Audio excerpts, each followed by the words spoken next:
ଯେତେ ଭୁବନେଶ୍ୱର ବଢ଼ିବ ସେତେ ଭାଗ ହେବ, କଣ୍ଟ୍ରୋଲ କରିହେବନି। 142ଟା ମେଢ଼ ଭୁବନେଶ୍ୱର ସହରରେ, ଗୋଟା ପ୍ରଶାସନ କେଉଁଠି ଯାଇପାରିବ? ମୁଁ ଯାଇଛି 82ଟା, ଜଟଣୀ, ଭୁବନେଶ୍ୱର, ବାଳକାଟି, ନିମାପଡ଼ା ଦେଇକି ମୋ ଶ୍ୱଶୁର କାଲି ଯାଇଥିଲି, ଶିଳ୍ପ ଗୋଲ୍ଡେନ୍ ଜୁବୁଲି ଥିଲା।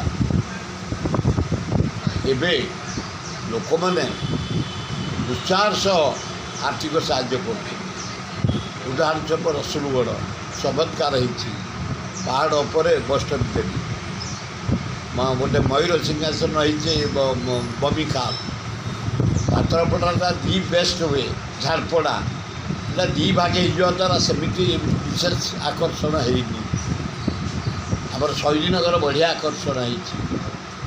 ଆମର କିମ୍ସ ଯେଉଁଠି ରାବଣ ପୋଡ଼ି, କାଲି ମୁଁ ରାବଣ ଲଗେଇଲି, ଦି ବେଷ୍ଟ। ବମ୍ବେରୁ ଲାଇଟ୍ ଆଣିଥିଲେ, ଚମତ୍କାର ଲାଇଟ୍। ଭୁବନେଶ୍ୱର ଏମିତି ଲାଇଟ୍ କେବେ ଲାଗିନି। କହୁଥିଲେ ଝାରପଡ଼ା ଲାଇଟ୍ ଟପିଯିବ, ଝାରପଡ଼ା ଲାଇଟ୍ ତା ଆଗରେ କିଛି ନୁହଁ। ଏଡ଼େ ସୁନ୍ଦର, ମାନେ ପୁରା ଶିଖର ଚଟୁ ଇଏ ପର୍ଯ୍ୟନ୍ତ। ଆମର ଗୋଟେ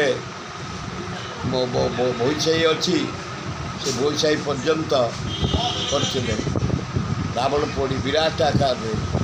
30-40 ହଜାର ଲୋକ, ସେ ଜାଗାଟା ହେଉଛି 100 ଏକର, 30-40 ହଜାର ଲୋକ ଥିଲେ। ଚାରିଆଡ଼େ ଆନନ୍ଦ, ଚାରିଆଡ଼େ ଉଲ୍ଲାସ, ଚାରିଆଡ଼େ ଉଦ୍ଦୀପନା, ଚାରିଆଡ଼େ ଲୋକ ଭକ୍ତିରେ ମା ଭଉଣୀ ଧରି। ବର୍ଷା ସତ୍ତ୍ୱେ କାଲି ଓଦା ହେଇକି ସବୁ ଦେଖୁଥାନ୍ତି, ଓଦା ହେଇ ବୁଲୁଥାନ୍ତି। ରାତି 3ଟା ପର୍ଯ୍ୟନ୍ତ 4 ଦିନ କାଳ ଭୁବନେଶ୍ୱର ଏ ପାଖାପାଖି ଲୋକ ଦେଖିଛନ୍ତି। ଖୁବ୍ ଆନନ୍ଦ ଉଲ୍ଲାସରେ ମାଆଙ୍କ ପୂଜାରୀକେ କାଲି ବିଦାୟ ଦେଇଛନ୍ତି। ଆଜି ବି ବିଦାୟ ନେବେ ମା। ଖୁବ୍ ବଢ଼ିଆ ଭାବେ ହେଇଛି, ଉଚ୍ଚ କୋଟିର ହେଇଛି। ପ୍ରତିବର୍ଷ ଡେଭଲପ୍ କରୁଛି ଭୁବନେଶ୍ୱର ଦେବୀ ଯାତ୍ରା। ଏଥର ଖୁବ୍ ବଢ଼ିଆ ହେଇଛି, ପ୍ରାୟ 4-5 ଜାଗା ଭଲ ହୁଏ।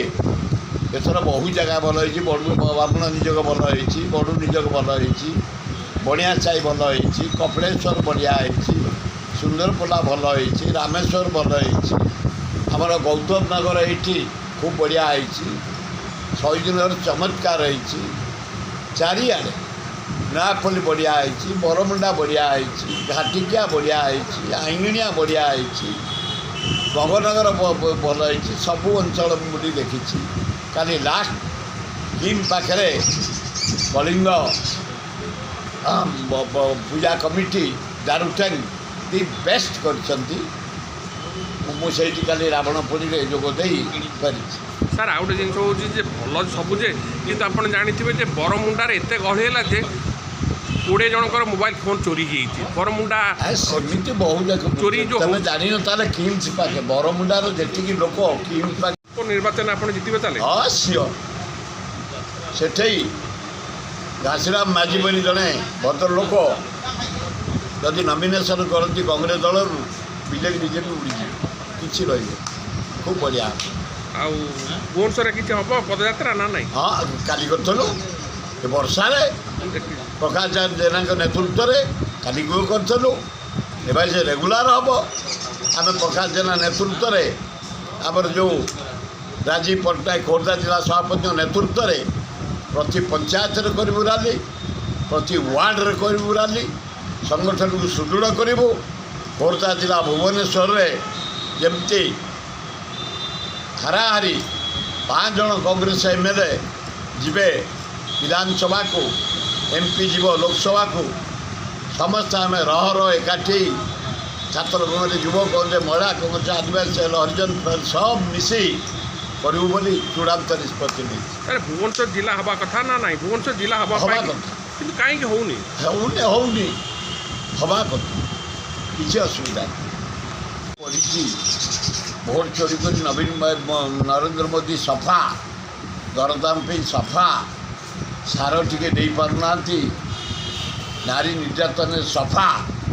ତେଣୁ Congress coming, Rahul Gandhi prime minister. Sir Rahul Gandhi କଲମ୍ବିଆରେ ଭାରତ ବିରୁଦ୍ଧରେ କଥା କହିଛନ୍ତି ଯେ ଭାରତ କହିନି, ସେ ତା ନାଁରେ ସାମ୍ବାଦିକମାନେ ବିବୃତ୍ତି ଦେଉଛନ୍ତି। ନାଇଁ ସେ ଭିଡ଼ିଓ ମୁଁ ଦେଖୁଥିଲି। ନାଇଁ ବିଲକୁଲ ସେ ଭାରତରେ ଗଣତନ୍ତ୍ର ନାହିଁ। ନାଇଁ ବିଲକୁଲ କହି, ସେ ଯେଉଁଟା କହି ଠିକ୍ ଅଛି। ଭାରତରେ ଗଣତନ୍ତ୍ର ନାହିଁ। ଯାହା ପରେ ରାଗ ଇଡି, ଯାହା ପରେ ରାଗ CBI, ଇଏ କ'ଣ ଗଣତନ୍ତ୍ର? ତମେ ମନକୁ ମନ ଭୋଟ କାଟିଦେବ, ମନକୁ ଭୋଟ ଚଢ଼େଇଦେବ। 71 ଲକ୍ଷ ଭୋଟ କଟିଯାଇଛି ବିହାରରେ, ଭୋଟ ଅଛି ଆଗରେ, ଗଣତନ୍ତ୍ର ଅଛି। ସେ ଯାହା କହି ଠିକ୍ କହିଛି ରାହୁଲ ଗାନ୍ଧୀ, ଅଭିନନ୍ଦନ ତା ଷ୍ଟେଟମେଣ୍ଟକୁ। ରସୁଲଗଡ଼ରେ 400 ଲୋକ, ସବୁଠି ଲୋକ, ଚୋରି ହଉଛି, ବରଗଡ଼ଟି ଲୋକ, ଭିଡ଼ ହେବନି କେମିତି? ବର୍ଷକେ ମାଆଙ୍କୁ ଦର୍ଶନ କରିବେ, ଭିଡ଼ ହଉ କିନ୍ତୁ ଚୋରି ତ ହଉଛି। ଚୋରି ହେବନି ଆଉ କ'ଣ ଦେବେ? ସବୁଗୁଡ଼ାକ ଭଗବାନ।